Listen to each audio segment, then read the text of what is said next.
नमस्कार बंधू आणि भगिनींनो. जेनेरिक औषधं म्हणजे काय हे सर्वसामान्य माणसांना माहीत नसतं. जेनेरिक औषधं म्हणजे असं आहे की जे आता मार्केटमध्ये औषधं मिळतात, तर त्या वेगवेगळ्या कंपन्या असतात. तर त्या आपल्या ब्रँडप्रमाणे आपली नावं देत असतात आणि त्या नावाप्रमाणे आपल्याला औषधं माहिती असतात मार्केटमध्ये. आणि डॉक्टरांच्या ठिकाणी गेल्यानंतर तर त्या ब्रँड झालेल्या ज्या औषधांची नावं आहेत, त्या ब्रँडप्रमाणेच डॉक्टर औषध देण्याचं काम करत असतो. तर हे देत असताना डॉक्टर एखाद्या कंपनीचं नाव असेल, त्या कंपनीप्रमाणे शिफारस करत असतो.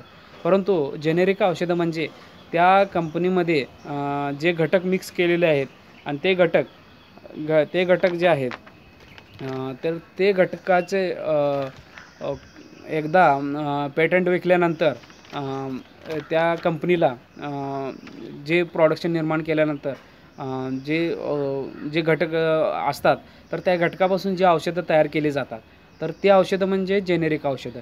आणि ही जी जेनेरिक औषधं आहेत, तर ते ह्या खर्चाचा आणि त्या खर्चाचा तुलनात्मक जर अभ्यास केला किंवा तुलनात्मक जर बघितलं आपण, तर 30 ते 40% मध्ये ती जेनेरिक औषधं बसतात आपल्याला.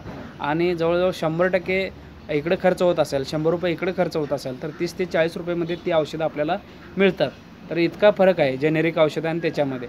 तर ही जेनेरिक जे औषधं आहेत, ते आता त्याची सगळीकडे स्टोअर झालेले आहेत आणि अशा स्टोअरमध्ये ही औषधं मिळण्यास सुरुवात झालेली आहेत. त्यामुळे ज्या जेनेरिक औषधांचे जे फॉर्म्युला आहेत, ते फॉर्म्युला खुले झालेले असतात आणि ते खुले झाल्यानंतर ते त्याची विक्री करता येते आणि कोणतीही दुसरी कंपनी ते जेनेरिक औषध विकू शकते. हा त्याच्या पाठीमागचा लीगली सपोर्ट असतो. त्याच्यामुळे अशा पद्धतीची जी औषधं तयार झालेली असतात, तर ते काही वेळा आपल्या फॅमिली डॉक्टरवरच आपला विश्वास असतो. तो जे औषधं लिहून देत असतो, तर तोच आपण औषधं घेत असतो आणि एखाद्या दुकानात गेलो तर त्याच्यापेक्षा वेगळं जर औषध असेल, तर ते आपण घेत नाही. तर अशा पद्धतीचं आपल्याला याच्यामध्ये दिसून येतं. तर तो जो घटक असेल, तर अशा पद्धतीचे जे डॉक्टर असतात त्यांनासुद्धा कमिशन असतं. त्यामुळं त्यांना जे कंपनी कमिशन देत असतं, तर त्याच कंपनीचं ते औषधं आपल्याला देत असतात.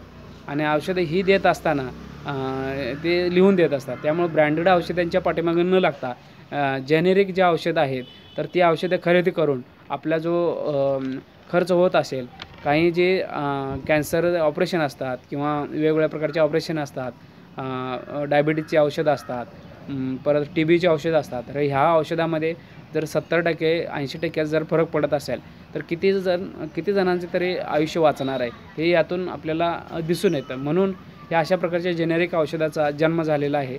ते अतिशय चांगले झालेले आहे आणि मूळ ज्या कंपन्या असतात, औषधाचे फॉर्म्युले देणारे, त्या कंपनीनं आपलं जे प्रॉडक्ट आहे, तर ते जेनेरिक औषधाच्या स्वरूपात विकता येतं. आणि ह्यासाठी लीगली सपोर्ट असतो. धन्यवाद.